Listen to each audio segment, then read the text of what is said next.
Okay, so Caro, me, and then Megan. We went on a mission last year to try and tag as many of the Tafelberg Mountains in the Western Cape. So initially, pre-lockdown, I was aware of 4 mountains named Tafelberg. There's the one in Cape Town. There was the one in VILLIERSDorp. You see as you drive towards Paul, and in Franschhoek. There's one in the Boekenveld, and there's another one in the CEDERBERG. But then more and more people kept on telling me of other mountains named Tafelberg. So during lockdown, level 5, when we were all confined to our homes, I made a more complete list. So if you go to a website called DOORNS.com, you can type in whatever name you want, and it popped up all the instances of the name Tafelberg all over the world. So I narrowed it down to the Tafelberg only in South Africa, and specifically at that time we were still in lockdown, limited to travel in the Western Cape. So I only narrowed it down to that list. And as you can see, there's categories. It's either a hill or a mountain. So I exclude the hills and only went for the Tafelberge that are considered mountains. So in the Western Cape, the final list looked like this. A sum total of 15 mountains that are considered table mountains and also considered to have enough elevation to be regarded as a hill. So last year, June-ish, when we were allowed to start going about and moving outside of our homes, I started scouting some of the Tafelberg, and then Megan came on board. We actually scouted VILLIERSDorp together, and we failed the first time due to our navigation not being up to scratch. So now we compiled this entire list, and we decided it would be a fun epic to try and do all of them in 5 days. This was the final route. So last year in October, Ray actually joined us.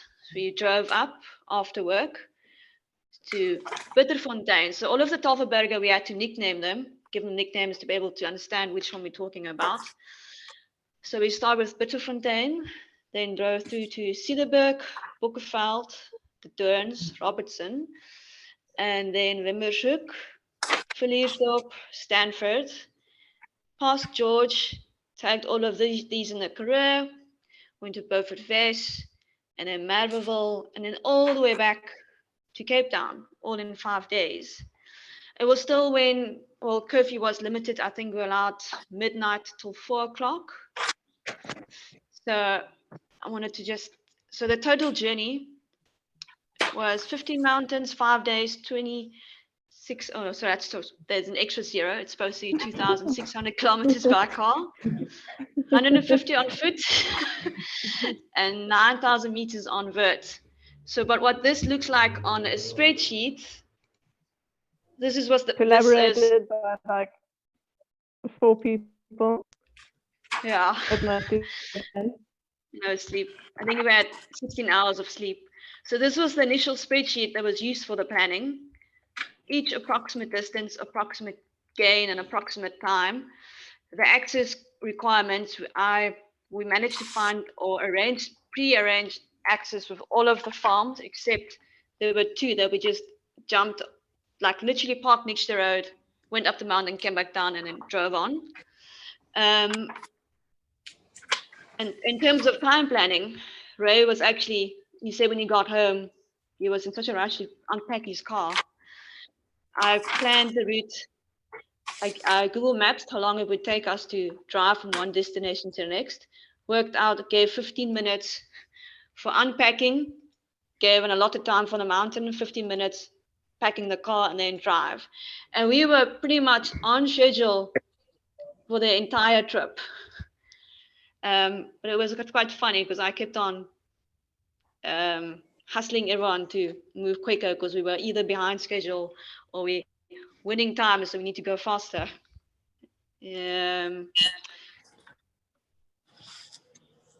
back to the spreadsheet.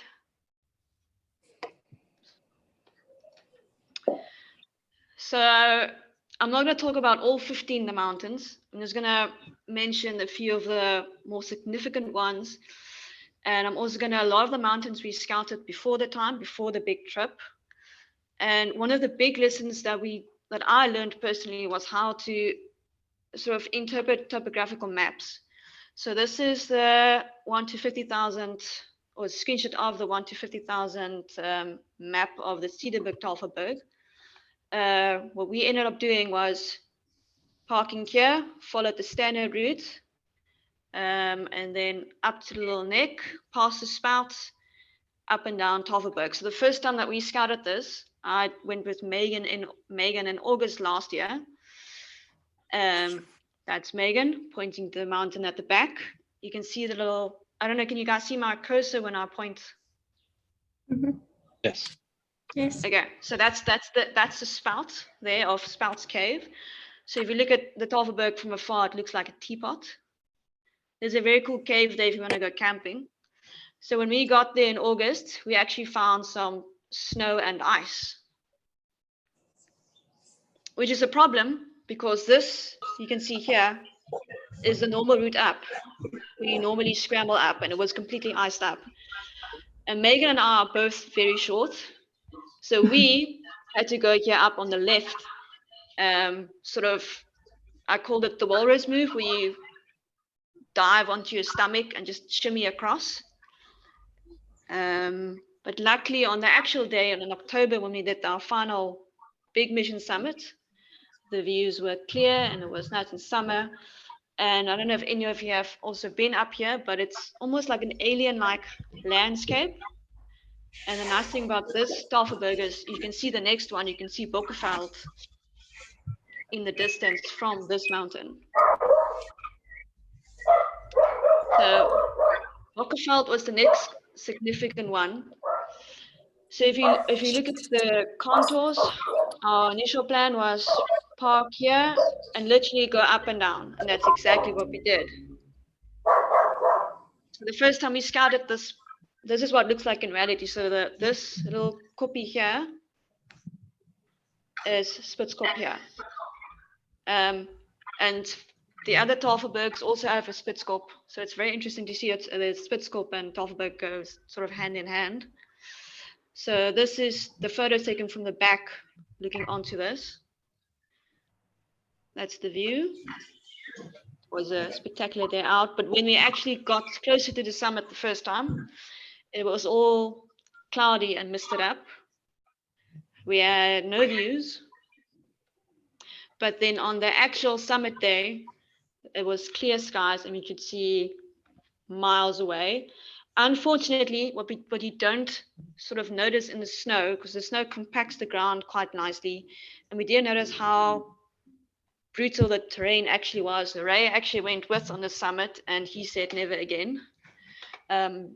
Mostly because if you can see this is all burnt or all protea and fynbos, and it's very difficult terrain to move through. That's coming down from the summit. As you can see, a Ray posing for a photo, and this is the summit in clear conditions. So from this, if you look into that direction, you can actually see the big Tafelberg. So it's quite a cool view from there, because it's sort of a freestanding mountain on its own. So you can see like a 360 view of the Bokkenveld. It's a very cool mountain. If anyone ever drives to the CEDERBERG via op die berg, it stands out. The next one, I think, what we called the DOORNS Tafelberg. Megan was kind enough to do all the admin and research. So I don't know, Megan, if you want to share the story of the DOORNS. It's called Tunnel Camp. So it was originally started as a campsite and like I think there's a 4x4 route, and I think they had a cycling race going around in that area. And the guys that were running Tunnel Camp run it as part of a funding their charity, which they called the RECCE sanctum, which I had going to what's it called, raise funds and take in animals. And they gave us access to the area. I think it's not, I don't think it's part of the nature reserve, but they do have trails going on around in that area. I think it's about 50 Rand for permit fees to go up. But it's really cool because part of the route that we did runs along the old railway track that they built in the 1870s, like you guys can see there. So when we recce'd it, it's actually a circle route. Dalian had it on the map. So all along the left-hand side of the route, it's a railway track that you run along, which is flippin' difficult because the spacing is so weird if you run either on the sleepers or you kind of balance on the whatever the rails. And yeah, it was not ideal for on the day, so we decided to go up the nose basically of the route. So it was a lot quicker and a lot easier, and it was beautiful and sandy with small shrubs. But yeah, so all along the railway track, tunnels and things that go through the mountain, and there was an old monument, dating 1940, that was erected after a train accident that killed a bunch of the Kaffrarian rifle guys. So yeah, it was really cool, and there was still some snow in Mitrisburg when we went, so it was a beautiful day out. And then the morning that we actually did it as part of the 5 days, it was, I think, the first mountain. So it was pretty dark, and we had like the most beautiful sunrise that was called. So yeah, beautiful, pretty cool route. I think from all of the Tafelbergs, that's probably my favorite one. I don't know why, but I think it's just the whole area and the whole history behind it. And there's also, as Megan mentioned, there's two tunnels, two old tunnels that was used for railway station. We actually had some fun running through it. This one's directly next to the other one.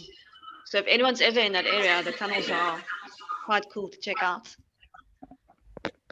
And this is Sandra. Sandra joined us on this day for the DOORNS and Robertson and VILLIERSDORP for the mountain running.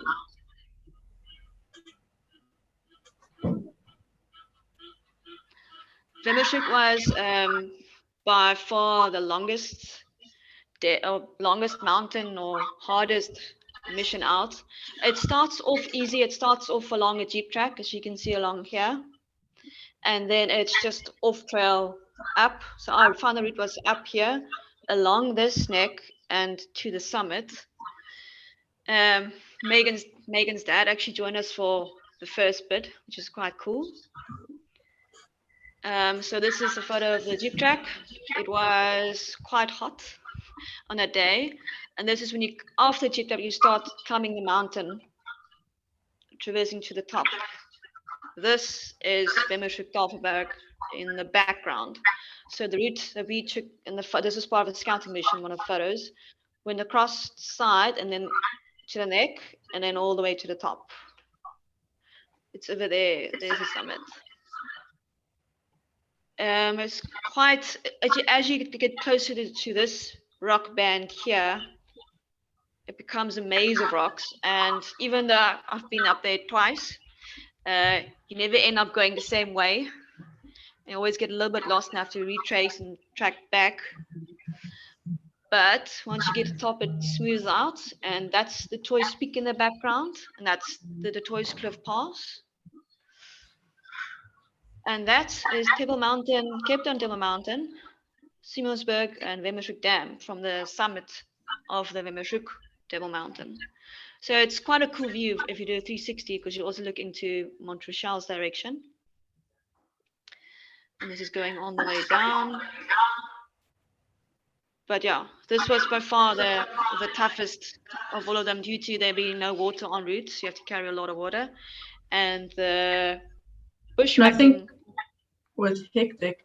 But we also hit it, like, I think we started around 12. So it was, we were in the sun for the entire day, going down as well. I think what time did we had to race to get to the gate at the Santa Crawl farm. And it was so hectic because Ray had to either wait for us at the bottom of the tar road or just inside of the gate.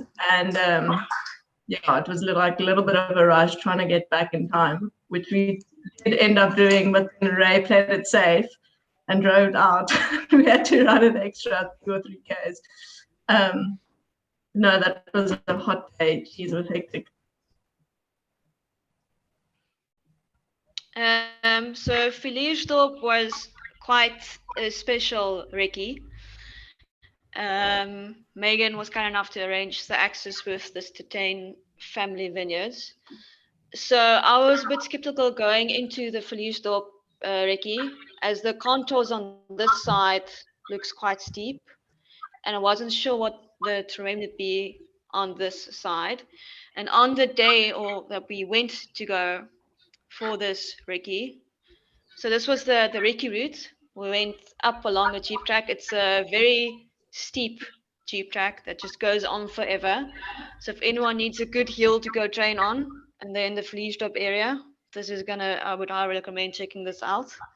So we went across this jeep track, pushbacked up, got to this little necky here, and then traversed around, traversed across to the summit, and then down.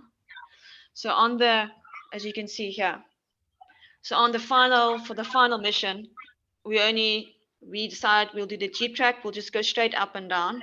We actually summited this mountain at 1:30 in the morning. So it was a bit of a long day. We didn't actually have sleep that night. That was after Wemmershoek. Yeah, that was after Wemmershoek. So the reason why this particular route is quite special that we took on the recce is because we had no visibility going up. So we didn't have any idea what it would look like. It was so this is the jeep track going up, and some snow in the background as well.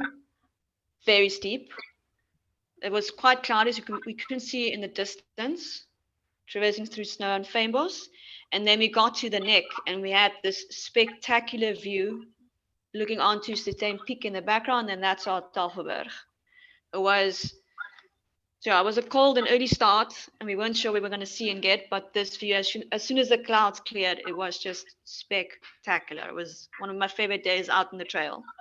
And this ridge in the distance is where we actually also traversed across.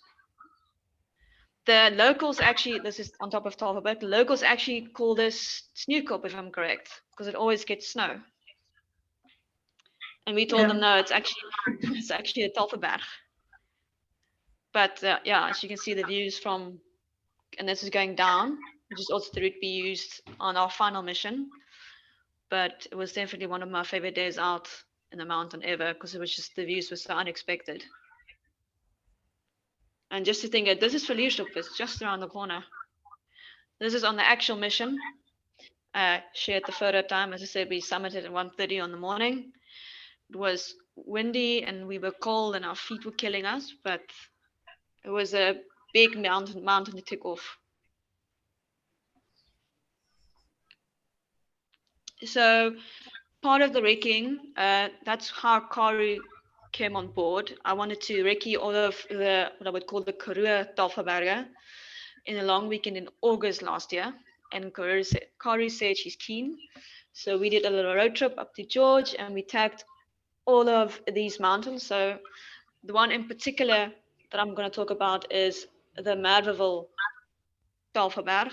It's not actually close to Merwewil, but it was the more significant town that we could think of to name it. So this is Tafelberg and also another Spitskop. I was very skeptical going into this recce, as safety is a big concern for me. So I wasn't sure if this mountain would be summitable without ropes or trad gear. And apparently it was. So when Caro and I first got there, this is where we parked. So if anyone ever drives on the N2 towards Beaufort West, you can actually see this summit from the N2 in the distance. It's quite cool. Now that I've been on top, to always look at it. And this is the Spitskop next to the side. This was the RECCE route that Caro and I first did. We went straight up, took a little scramble up here and came down, and this is a nice, very technical jeep track. For the final route, the farmer was quite nice to give us a lift to this point here, and then we actually just did this little bit up and down. This is what this mountain looks like. That's 1,000 meters vertical gain. When Caro and I met the farmer at the gate, he told us that him and his dog has gone up this little scramble here, but he wouldn't recommend it because it's a little bit technical. So our approach plan was just, because it's winter, so the grass is quite low, so our approach plan was just bushwhack straight up on the grass, get into this level, traverse around, and then see what it looks like on this end. Because if you look at the contours, this end here looked more reasonable than the front. But then as we got closer and closer, you'll see, so this is us starting to just go up. Some intermediate scramble sections. And then as we get closer, and then this ridge band got bigger and bigger, and then we decided, this actually looks fine. Let's try and see if we can follow the farmer's route that he suggested. And it gets steeper, and it got even steeper, and we got even steeper. It got very steep. We go 2 steps up, 2 steps down, and I did sort of start doubting our decision to go up this way from a safety perspective. This is just a close-up of the massive cliff band that goes all around. And this is a tiny me on the edge. And this is the point where we both packed away our cameras, because the scrambling bit was a little bit exposed. If you're used to scrambling, it's fine, but it was borderline. Maybe people are afraid of heights should probably not attempt this route. But it was an interesting route. So this is a summit view, and that's Spitzkop in the background. And that's on the way down. And this is on the actual day to save time. We made food in the car. This is us on the back of the farmer's bucky. Farmer's name is Thomas. We have met his entire family, even his sisters that live down in Cape Town. They wanted to meet us because we have an interest in their farm. So their Tafelberg mountain is very special to them as a family, because Thomas's father actually got engaged on the mountain, and so it's a big part of their family history. So they were very impressed or happy that there was complete strangers that actually wanted to climb their mountain. This is us, broken and bruised. This is going up on the day.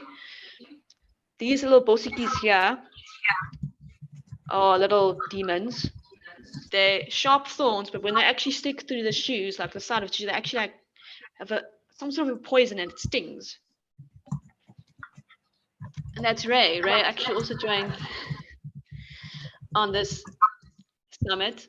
So this one was by far my favorite mountain of all the Tafelberg, just because we got to interact with the family, and we met the entire family, and they followed along on our journey to summit all the Tafelberg, and we have an open invite to go back. So if anyone ever wants to go and summit this majestic mountain, just talk to us. And this was the final summit. Matthias Beacon. Sam was very keen to join us, so she did, and that's Alicia. And those are some of the 15 Tafelberge. And if anyone's interested, I think there's 11 Tafelberge in the Eastern Cape. If anyone else wants to take up a Tafelberge mission. So the biggest, or the thing I learned from this, is how to look at topographical maps and to try to interpret a best route based on only the topographical map info and what you can sort of see on Google Earth. Got a lot better at it towards the end of the navigating 15 mountains, but it was a very good lesson in navigation and trusting your navigation.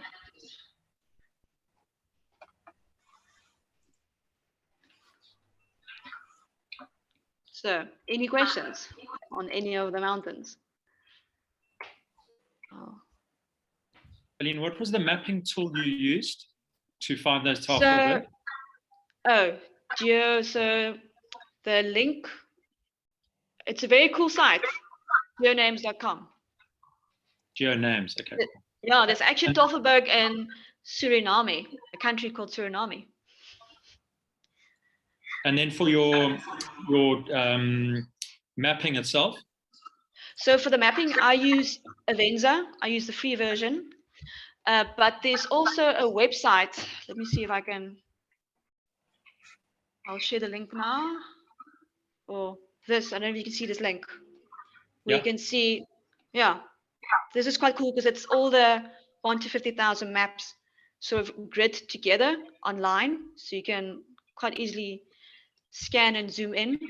But in terms of for navigation, I used Avenza on my phone because it works offline, and you can also track offline, and you can also upload GPX track or a route onto Avenza. So it's a very powerful tool for cell phone navigation because I used it on my phone offline and works. It only let me down on one instance and on this entire trip. So I think that's quite a good. I would highly recommend Avenza and this website for the full grid.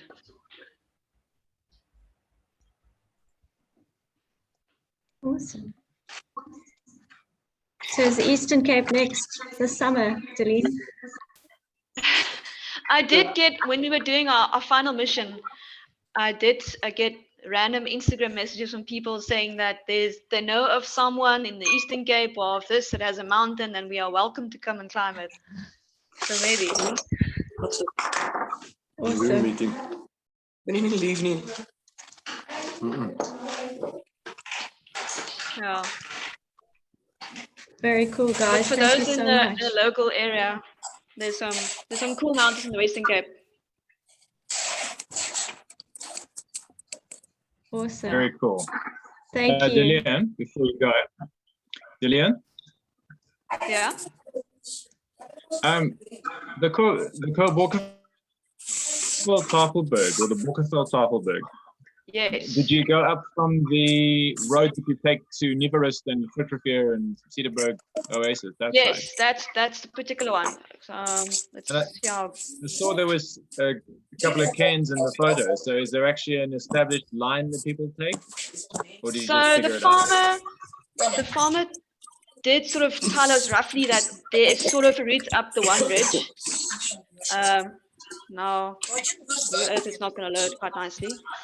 But so the first time we went up in the snow, it was navigation was actually fine. Let's see we did arrange access with the farmer.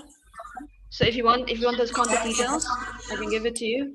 But literally, if you just, there are some turns along the way, and the beginning bit is some of a route, and then it disappears. But if you just go straight up and use your common sense, it's not that difficult to navigate. Nee. Die een wat jy uit die boks uitval het. Ja. Google Earth is now. Sure. Okay, daar is ek nou daai ding. At this edge is a bit sharper, but the middle band quite reasonable to navigate. Dis wat ek ook gedink het. Perfect. Thank you. Ek sal praat. Ek weet nie. Oh, if someone's not talking, please mute. Going to Colleen. But yeah, so I have, so between Megan and I, we managed to get all of the contact details for most of the mountains. So if anyone wants contact details, we can give it to you. Awesome. Thank you, I think guys. I'll give you a shout for that sometime. Me too. Cool. Any other questions?